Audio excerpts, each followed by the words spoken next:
Hello guys, শুরু করিতেছি মহান আল্লাহ তাআলার নামে, যিনি আমাদের সৃষ্টি করেছেন, অসীম দয়ালু এবং পরম করুণাময়।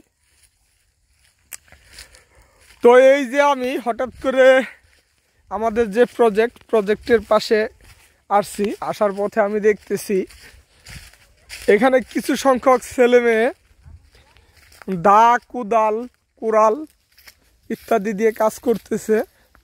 তখন আমি বললাম যে দেখি ওরা কি কাজগুলা করে।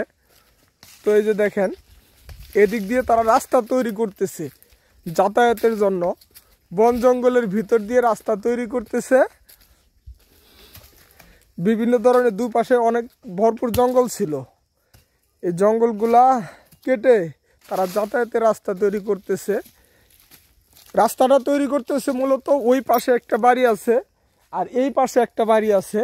এই দুই বাড়ির মাঝখানে হচ্ছে জঙ্গল।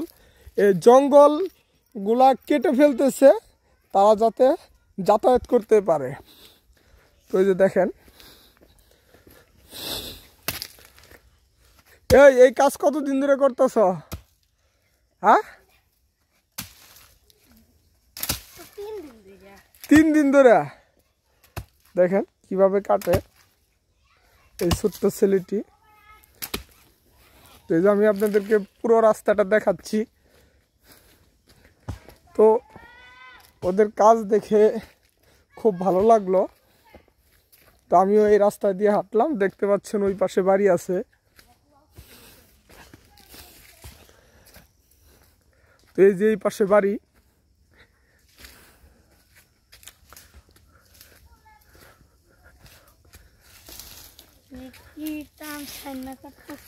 তো এই পাশে এবং ওই কর্নারে আরেকটা বাড়ি। এই দুই বাড়ির মাঝখানে হচ্ছে জঙ্গল। আর এই জঙ্গলগুলা পরিষ্কার করে রাস্তা বানানোর মূল উদ্দেশ্য হচ্ছে তারা যাতে সুন্দরভাবে যাতায়াত করতে পারে। তো এই যে গাইজ দেখেন, এরাই কাজ করতেছে। এই রাস্তা তৈরির উদ্যোগ নিয়েছে মূলত এরাই। যাক, ওদের কাজ দেখে অনেক ভালো লাগলো। এই কাজ কতদিন ধরে করতেছ? 4 দিন ধরে। এই জঙ্গল কাটলা কি জন্য? হ্যাঁ, রাস্তার জন্য। কে রাস্তা নাই অন্যদিকে? চিকন রাস্তা। আচ্ছা, ওরা বলতেছে রাস্তার জন্য, যাতে এই বাড়ি থেকে ওই বাড়ি যাতায়াত করা যায়। ওটা কাদের বাড়ি? ওটা তোমার কাকার বাড়ি। আর এটা?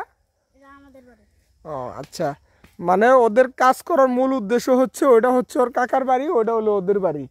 এই দুই বাড়ির মাঝখানে হচ্ছে জঙ্গল। আর এই জঙ্গল পরিষ্কার করে রাস্তা তৈরি করতেছে মূলত যাতে যাতায়াত করতে পারে সুন্দরভাবে। তো গাইস, ওদের কাজ দেখে অনেক ভালো লাগলো। তো এই যে দেখেন, এই ছোট্ট ছেলেদের মাথায় কি বুদ্ধি।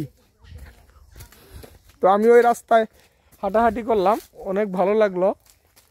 এরা হচ্ছে পাহাড়ি ছেলে। তো আদিমকালে আমরা শুনে আসছি যে এভাবে মানুষ পাহাড়ের গুহায় বসবাস করত। তো তার আজকে কিছুটা দৃষ্টান্ত প্রমাণ যে পাহাড়ে বসবাস করে, কিন্তু এই পাহাড় জঙ্গল কেটে মানুষ এভাবে রাস্তা তৈরি করছে।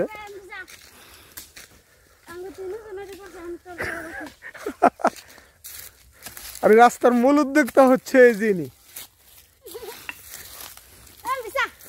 তো এই বাড়ি থেকে ওই বাড়ি যাতায়াতের জন্য রাস্তাটা মূলত করা হয়েছে। তো এদেরকে অসংখ্য ধন্যবাদ। এত ছোট তারপরেও মানে ভালো একটা উদ্যোগ নিছে। তো সবাই ভালো থাকবেন, সুস্থ থাকবেন। আল্লাহ হাফেজ।